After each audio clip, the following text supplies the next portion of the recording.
Dans cette vidéo, en fait, c'est simple. Je vais te répondre en répondant à la question d'un auditeur et dire voilà, comment s'organiser, par quoi on commence quand on est étudiant, qu'on veut démarrer un business. Et ça, je pense que c'est vraiment quelque chose qui revient souvent et c'est de ça dont on va parler aujourd'hui. C'est parti.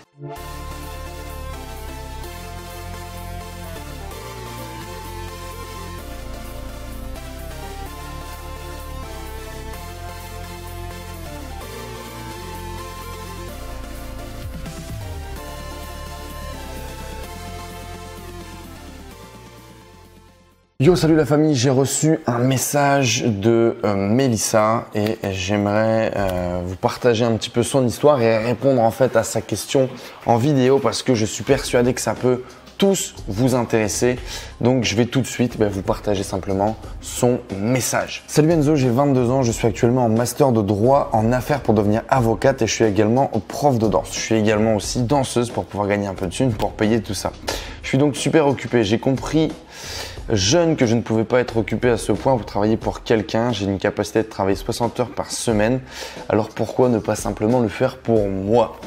J'ai fait du marketing de réseau pour une marque, mais cela ne m'a pas plu. J'ai monté un projet d'entreprise, mais mon associé m'a abandonné. Et c'est là que j'ai commencé à comprendre que je devais travailler en autonomie. Quels sont mes projets aujourd'hui? Le e-commerce avec le dropshipping. J'ai une boutique, donc je ne me suis pas encore occupé. Investir dans les crypto-monnaies, l'infoprenariat ou encore le coaching. En développement personnel, j'ai beaucoup de connaissances dans ces thématiques et j'aimerais aider les gens à s'éloigner de tout ce qui les bloque, ce qui bloque leur accès au bonheur. Et j'aimerais monter une entreprise de marketing, gérer les réseaux sociaux, des conseils pratiques et juridiques vu mon domaine d'activité, sans intervenir sur le chiffre d'affaires des entreprises car ce n'est pas ce que je maîtrise. Mes difficultés aujourd'hui, comment organiser mes projets, dans quel ordre les réaliser, sur quoi est-ce que je dois me focaliser en premier? Pour une activité d'infoprenariat qui cartonne, est-il nécessaire d'alimenter un blog ou une chaîne YouTube? Et en cas de besoin, transformer sa boutique Shopify et en créer une nouvelle. Voilà, je ne vois pas forcément la dernière question. Mais grosso modo, pourquoi est-ce que je veux te créer cette vidéo? Pour te partager un petit peu énormément de questions que je reçois, c'est-à-dire grosso modo quand on est jeune, comment entreprendre? Tiens, je vais relever un petit peu la cam, hop. Quand on est jeune, comment se lancer, comment s'organiser, par quoi démarrer? C'est souvent cette question qui revient souvent. Et du coup, je me suis dit qu'on allait répondre à Mélissa en vous répondant à tout le monde en même temps, comme ça pouvait servir à tout le monde et que c'était plutôt une question sympa. Alors tout d'abord, merci beaucoup Mélissa d'avoir posé ta question. Les amis, vous pouvez faire pareil. Alors il y a les liens là juste en dessous pour accéder au groupe Facebook avec mon email pour envoyer vos questions, que je puisse après interagir avec vous. Mais du coup, merci beaucoup Mélissa d'avoir partagé ton histoire. Alors déjà, félicitations à toi parce que tu as un profil un petit peu cinglé, tu as un profil un petit peu hyperactif et tu te doutes, j'aime bien ça. Félicitations d'avoir passé à l'action également sur plusieurs projets, d'essayer des choses. Je pense que c'est ce qui fait la différence entre les gens qui réussissent et qui ne réussissent pas, c'est le passage à l'action.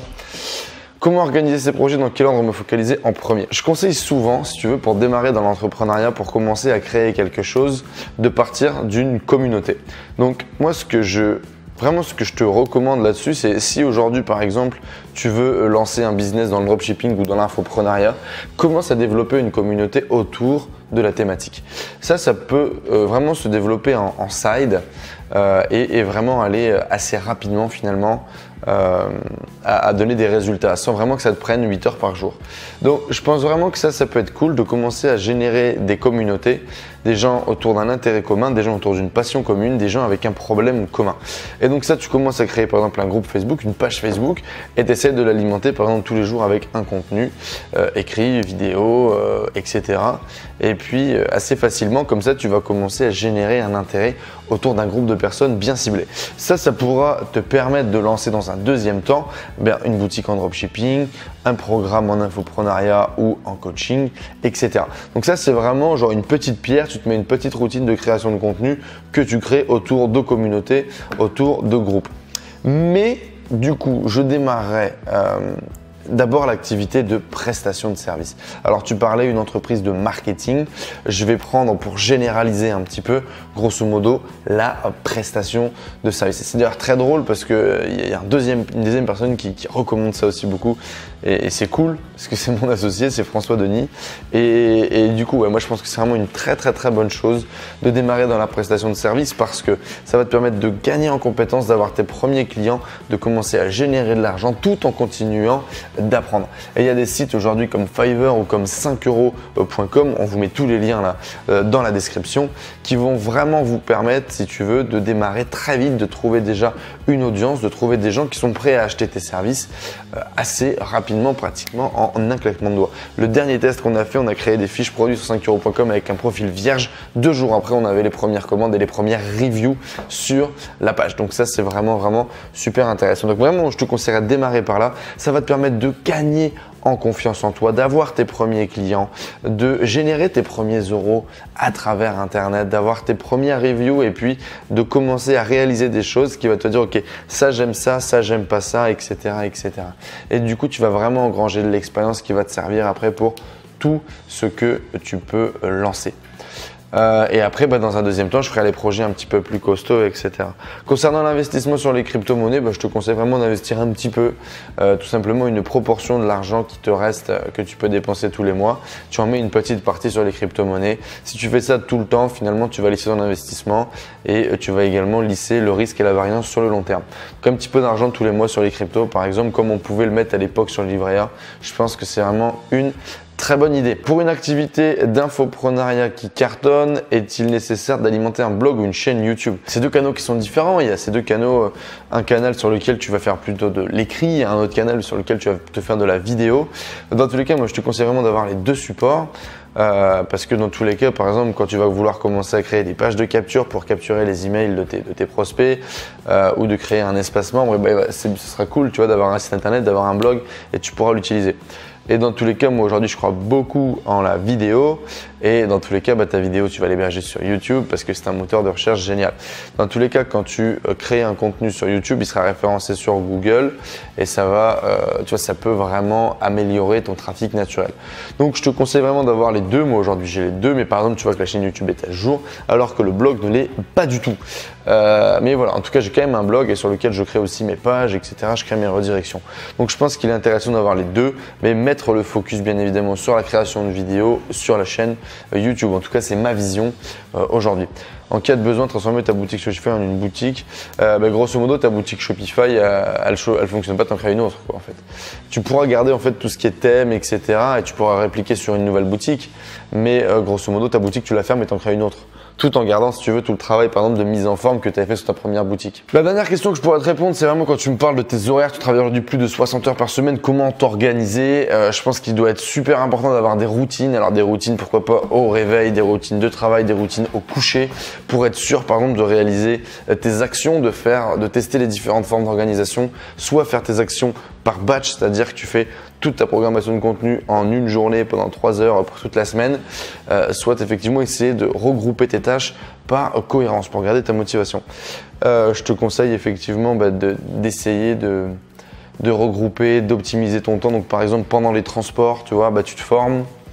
Ça c'est bien entendu avec les podcasts, avec les vidéos, que tu essaies de mettre en hors ligne sur ton téléphone par exemple, puis emmagasiner un max de contenu et puis utiliser des outils peut-être qui vont te faire tomber vraiment dans un focus, dans une concentration optimale.